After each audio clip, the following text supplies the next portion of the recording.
Thanks for listening to our podcast, Unmetered. As a member-owned, not-for-profit electric cooperative, our focus is on providing affordable, reliable, safe electricity and outstanding member service. One way that we're doing that is by providing more avenues of communication to you, our member. Through the podcast, we hope that you will be able to find some helpful hints, tips, and things to help you conserve energy, as well as some informational pieces that will help you understand what it means to be a member.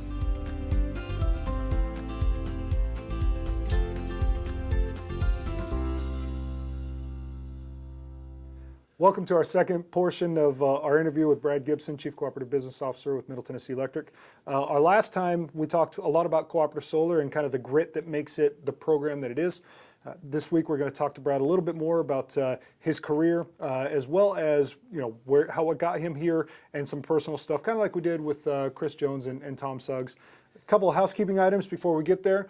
If you haven't checked out Cooperative Solar, definitely go to our website, mtemc.com /cooperative solar. Read up about it. One last thing, if you haven't signed up for Sharing Change, get out there and do it. It's not difficult. It takes you just a couple of minutes. Helps all the folks in your local community that need it. So check that out, sharingchange.org. Brad, welcome back. Thank you. We're going to talk a little bit about you, All right. and how you got here. I know from our conversations, you have an interesting career path that brought you to Middle Tennessee Electric, and it's kind of, Tom Suggs has an interesting career path that got him here, as does Chris, and so just one more interesting career path that got you here. So first of all, how long have you been with Middle Tennessee Electric? I'll be coming up on 4 years this April. Now, but you didn't start, you're like a lot of Middle Tennesseans, you're a transplant. That's right. So kind of tell me, well, before I ask you that, now that you're 4 years in, what do you oversee here at Middle Tennessee Electric? What's your department, if you will? Yeah, so my responsibilities, when we think about it from a mission and vision standpoint, outstanding member service, that's the pillar of our mission and vision that I have ownership of. Okay. And so from a structural standpoint, that's the member service, the communications group, it's the information technology group. Okay, so Tom is over basically engineering operations, Yeah. and you are over the member-facing pieces and technology. Got That's it. right. So before you came to Middle Tennessee Electric, kind of walk me through how you got here. Yeah, well, that's a long path, and so I'll take you back a little bit, and I'll try not to be too long-winded in it. But I actually started my co-op career when I was 17 years old, and I started as an intern out of high school at a local co-op in Ohio, a very small co-op, about 7,000 meters at the time, and quite frankly, never had the intention, though it was a good job, and they continued to ask me back throughout my undergraduate work at University of Cincinnati. I didn't think I would end up at an electric cooperative. Mm-hmm. But lo and behold, I graduated, or was preparing to graduate, and they contacted me and they said, we'd really like to have you on full-time here.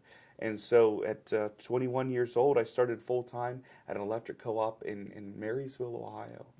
Wow. And so how did you get from Marysville, Ohio to Middle Tennessee? Yeah.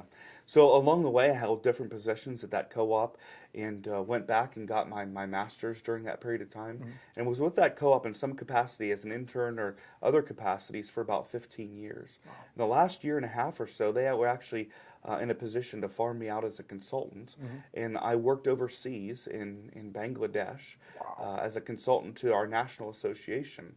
And coming off of that project, it was clear I wanted to find a different opportunity, and that opportunity brought me to Duck River Electric here in Tennessee, one of our neighboring cooperatives. So I was with them for about 2 years before I had the opportunity to join Middle Tennessee Electric.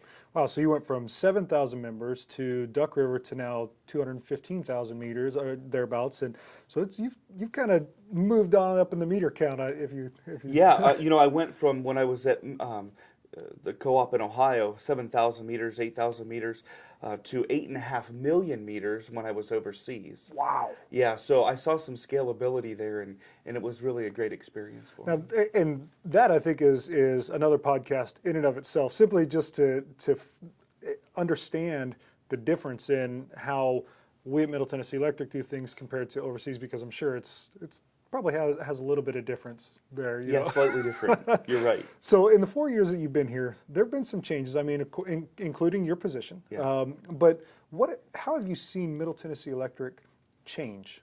Yeah. And beyond change, I think evolve. When I had the opportunity to come to work at Middle Tennessee Electric, it was clear it was a great cooperative, great employees, a great history. They had focused so much on doing the right things for so many years that the different pieces were in place, like reliability, a very reliable system, room for improvement. Right.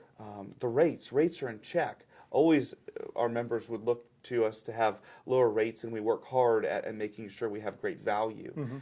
But the focus now, and I think the evolution that's taken place over the past 4 years, has really been a focus on delivering outstanding service and continuing to find ways to do that. We've got to make sure we keep those other things in check. You can't let those go. So those are important. Those are core to who we are. Right. But really this evolution into focusing on delivering outstanding service to our members. So what do you think is the thing that makes Middle Tennessee Electric successful? Without a doubt, it's our employees. When you meet our employees, and I have the pleasure to interact with many of them every single day, they care. These are your neighbors. Though we're a big cooperative, we serve right here in Middle Tennessee Electric, and we live right here among our members. Many of us are members of the co-op.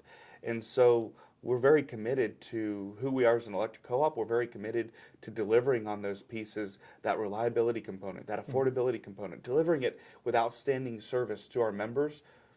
That's who we are. We're your neighbors. We're right here in this community serving you. So you have some experience, obviously, with different co-ops, with different areas of the world. What makes what we do at Middle Tennessee Electric, or the departments that you oversee, different from other utilities, be it here in the States or even overseas? I mean, what makes it different? Yeah, I think that focus and that compassion and passion for serving is so incredibly high here at Middle Tennessee Electric. Again, going back to the employees and their dedication to service, but as an organization, philosophically, who we are as an electric cooperative. We're member owned. We're not for profit.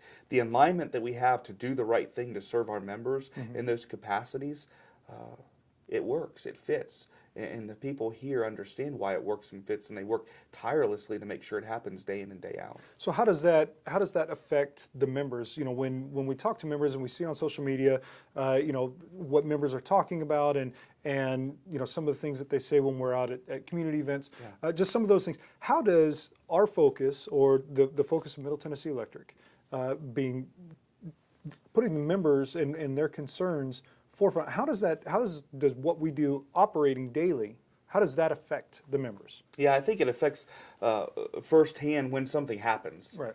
You know, because rates are relatively low, and sure, we have a high bill, but from a member. But when they pick up that phone and they call us and they realize that we care, that we're here to serve, that we have people that will come out and help you investigate why and help you control that consumption so that you don't get another high bill. I think that catches people off guard, especially those folks that have moved in from outside the area, maybe from an investor-owned utility, realizing that people really, really care, are really compassionate about it, and are willing to go the extra mile. I think a lot of times catches people off guard. So it's obvious to me that being a cooperative is so much different than being on a municipality, than being on an investor-owned utility, and not saying not casting a negative light on any of those, but the member focus and doing everything that we can, stepping up and going above and beyond, seems to be the cooperative difference. Yeah, it really is. And when you're member owned, and again, I go back to that alignment. Right. Those members, they elect our board, and that board represents them in that boardroom to make sure that the decisions being made, the direction we're headed, is the way that we can best serve the folks at the end of the line getting power. That's it. That's great. So we're going to take a quick break, and then when we come back, we're going to ask Brad a little bit about kind of himself, you know, aside from the professional side. So we'll be right back. Middle Tennessee Electric's foundation has been supporting the clients of Interfaith Dental Clinic since 2008. With their support, they've been able to provide funding to put the dentist's hands to work to help people in need get the dental care that can make all the difference.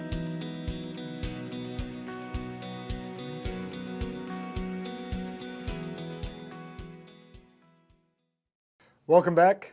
Talking with Brad Gibson, Chief Cooperative Business Officer for Middle Tennessee Electric. we just got done talking about his professional career and kind of how he got here and some of the things that are important around the cooperative. But now we're going to get a little personal. These are the fun questions. These are the questions that Brad, that we've heard from not only our employees, but from our members, because what it does is it helps to personalize our leadership and the people that are running the cooperative and doing the job. It helps to let the employees and let our members know you guys are human and you do have likes and dislikes, and so this is kind of one of the fun parts for us. Right. So I'm a little nervous now, Josh. oh no, that's pretty easy questions. What is the one thing, if you can find one thing, what is the one thing that makes you the happiest?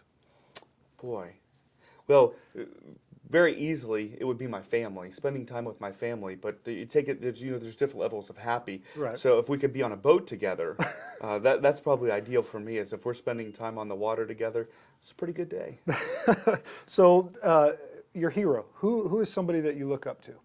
Well, I kind of divide that into two different categories, and on the very personal level, my two grandfathers, who taught me all sorts of different things from real estate to investing to playing golf to being a good family man. Definitely two of my heroes, my grandfathers. On the professional side, I would point to Warren Buffett and Bill Gates.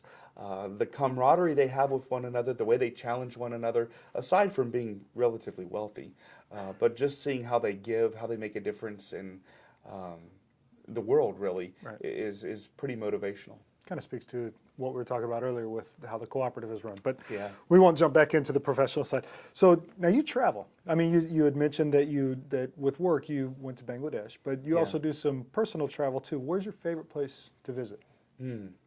I think my favorite place to visit is the place I haven't visited yet.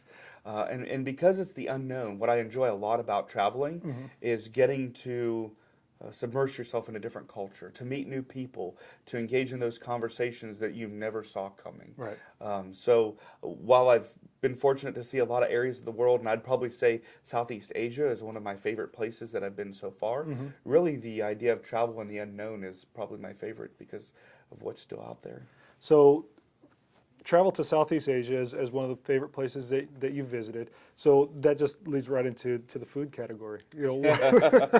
What's your favorite thing to eat? Well, clearly I like to eat. So I do like Thai food, but when it really comes down to just picking the meal, I take you through the different courses, Josh. I'm going to start with probably a real nice crab bisque. We're going to go into a great steak, probably a ribeye. Yeah. And we got to end with chocolate. So there you go. That's the perfect meal. Now I have to ask because you have traveled, and it's not on my list of questions, but it just popped in my head. Most unique thing you've eaten? Have you done like the puffer fish and that type of stuff? Or? Yeah, I've eaten some. I've eaten chocolate-covered grasshopper. I've eaten things that were still moving a little bit. And I've eaten some things that we weren't really able to identify. But if you're hungry enough, you'll eat it. You give it a shot. So, favorite sports team. Now, when we let me preface this a little bit. When we had Chris on here, we knew what his was going to be. When we had Tom on here, we lost some of our viewers. Yeah, that's right. So, favorite sports team. Favorite sports team is Ohio State. And there go the other half. That's right. See ya. I grew up in Ohio, near Columbus. Both of my parents went to Ohio State. I had the good fortune to go to grad school there, and so I am a Buckeye. All right. Well, it was fun being on Unmetered. No, if you weren't, we've talked a lot about work, and it's obvious that you have a passion for the cooperative. But if you were no longer here, meaning if you could no longer work at not only an electric cooperative, but in your current career, what would you be doing? I mean, if you just had to, in the game of life, you pull that little, you have to change careers. Yeah. What would you do? Well, that's an exciting question and a difficult one to think about. But I probably two areas really intrigue me, and I've tried to find ways to be involved in them in some capacity. But I would love to be a developer, residential to commercial, and I would love to be involved in venture capital. So doing things where you're looking at startup companies and the innovative world that we live in today, and thinking about how you allocate the right amount of capital to see those things be successful. That's where I'd Really? find myself probably, yeah. That's interesting. And then I'll bring you to the last question. And Tom Tom surprised me on this one. So A lot of pressure. That's right. That's right. There's two types of people in the world: those who love amusement park rides and those who do not love amusement park rides. Uh-huh. Which are you? Yeah, well, I think I've gone through a transition there because I used to be in the first car of the roller coaster. Really? I did. And while I'll still get in that car, I kind of enjoy sitting on the park bench and watching others scream now. Yeah. That's where I am. So we'll sit on the bench together. That's good. Well, Brad, thank you for stopping by. Thanks for having a little fun and being able to open up to us a little bit. And you're welcome to stop by anytime. And there's some great things coming on that I'm really looking forward to talking to you about in the future. So please don't be a stranger here. We enjoy having you.